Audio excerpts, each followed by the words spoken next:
What's up, everybody? My name is James Viola. This is my home office. That is my Painted Army Men collection, and I thought today we'd take a look at it in a little more detail. Let's go.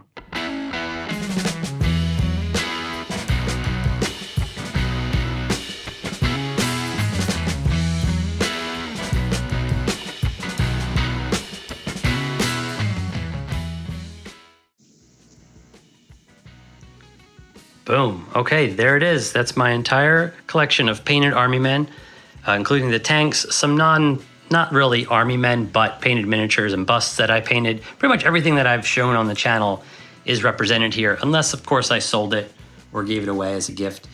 The allies are represented here on the left, and the Axis are more towards the middle and the right. The tanks are mixed in together. I've got my World War II troops here, my conversions in the front, the Team Fortress 2 soldier, the Cobra troopers, the Red Shadow trooper. I've got the Mandalorian back here, Frodo, Gandalf, a couple Native Americans, a cowboy, of course my Starship Troopers conversions. Got the Ninja Turtles, Bebop and Rocksteady. I really love Bebop. I think he turned out awesome. This guy right back here, he's the subject of my highest viewed YouTube short, so say hello to him. Hello. There's some Vietnam era troops in here. Rosie the Riveter, unfinished.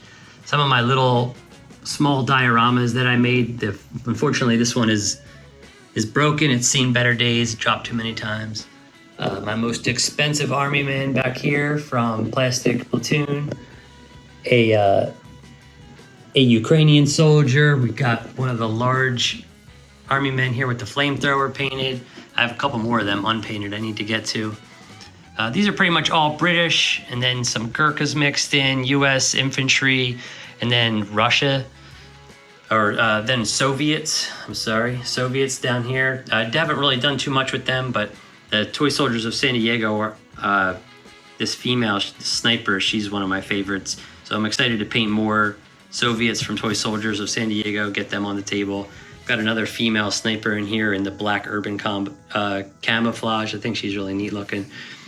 My cheap Army Men that I painted, some just random CTS guys, the captain, the guy with the bazooka, Enko Boom. Got one guy has Kaboom on his helmet over here. Try to have fun with those. I got my British paratroopers from the original Army Men video that I did that sort of launched this whole channel. The very popular German soldier right here in the middle, this guy in all black, he is like one of my most viewed videos. He consistently gets views and likes and subscribers for the channel, so he might be here because of this specific video. I have this Blue Defender, technically a Blue Defender, not an Army Man. He's modeled off a soldier from the 50s. He's pretty weird and unique. He came in a set called Hamilton's Invaders with these guys would fight giant bugs. Kind of cool. Like a Sears exclusive, I think. It was a very unique toy. Got some Italians. I really love this guy. I love his little mustache. I really like the painterly style and approach I took to him. He looks very different than most of the other ones where it looks very smooth. A lot of Airfix. This resin trooper from Scavenger Miniatures that I did a video on explaining how to get base coats in a good spot. Told myself I was going to do a part 2 where I up the colors and contrast and detail, so I need to get to that. There's a whole mix of different guys. There's some SS Waffen here that I tried different camouflage patterns on. And of course we got over here, we got Sergeant Badass smoking this cigar. Let's see if I can get him in focus. And I really like this medic on the ground on his knees. Looked like he's defending some wounded. Love this paratrooper. I think he turned out really great. Love the base, the details. His really high contrast compared to a lot of the stuff I do. So that's really cool. I really like this Gurkha as well. Mixed results with this guy, or mixed opinions on this guy, but I really like how contrasty he is. He really stands out to me on the tabletop. This is a group of British infantry that I painted that I was going to make a video for and just never finished because I thought it was so darn boring. These are some British commandos and a British paratrooper officer. These guys, I spent a lot of time on their faces, so they all are done to extremely high quality. I had originally painted them with the intention of selling them, and I just never pulled the trigger on selling them. The Japanese officer looks really awesome as well. I love his blade. I think he turned out super good. It has like a bit of a non-metallic metal paint job to it. It's not perfect because the mold is so wonky, but I really love his face too. I think they all look really good. They all have like a nice contrast to them. The high cheekbones and the recessed cheeks look really good. I think it's especially true of this guy. I got my tanks over here, like I mentioned. The Half-Track looks pretty cool. This King Tiger, with this custom camo pattern I did. This is definitely my favorite tank to date, this Russian T-34. I painted some small ones in 172 scale that are not pictured here. This is pretty much all 132 scale stuff up here. That's another differentiator. But what I learned from painting those real small ones made this one even better, I think. I really love this. Probably, I would love to see like 10 of these painted the same way. I've got my howitzers back here that I painted silver for fun. Like, they're just super simple, but they look cool.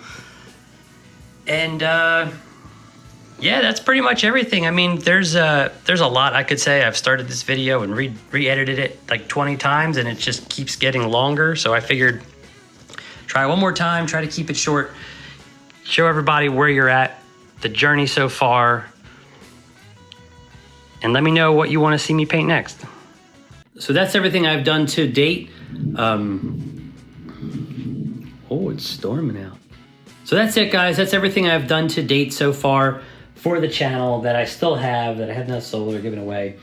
Down below the table is pretty much all my unpainted Army men. There's more in the basement that I have in storage. There's model kits all over the place. The office is packed floor to ceiling with just like hobby stuff and things that I'm interested in. And down here in these containers, I've got a pretty interesting method that I think you might like. So I thought I'd show it to you. It's how I store my Army men. All right, let's check it out. Okay, so these are essentially just paper craft containers I got from Hobby Lobby. They're about $3.99 each, and they're meant to hold pieces of paper, like craft paper. But they work really well for storing most miniatures under like 54 millimeter and under is like ideal, because these guys in the center are 54 millimeter.